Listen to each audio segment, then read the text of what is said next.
Here's a fact that will absolutely ruin your next trivia night. Miles Davis is not, technically, buried underground. He is currently residing in an above-ground crypt at Woodlawn Cemetery in the Bronx, tucked directly behind a slab of black granite so polished you can check your own reflection in it while mourning. Somewhere, the man they called the Prince of Darkness is probably thrilled that even in death, he found a way to avoid doing the expected thing. Think about it. This is a guy who spent 50 years refusing to stay in one lane. Bebop wasn't fast enough, so he invented cool jazz. Cool jazz got popular, so he set it on fire and made Kind of Blue. Then jazz fusion.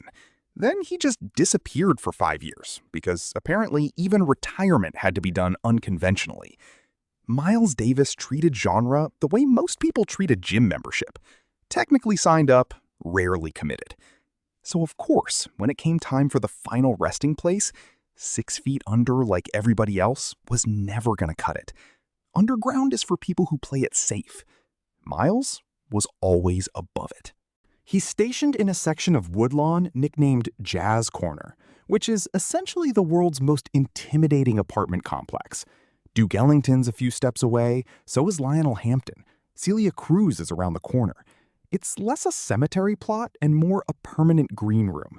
And frankly, if there's an afterlife jam session happening under that Bronx soil, or more accurately, slightly above that Bronx soil, nobody's getting a word in until Miles decides he's done soloing. The gravestone itself is engraved with 2 bars of music from Solar, a tune his daughter picked specifically because it means sunshine, and because, in her words, Dad would like that, which is a wonderfully petty detail once you know he's parked above ground.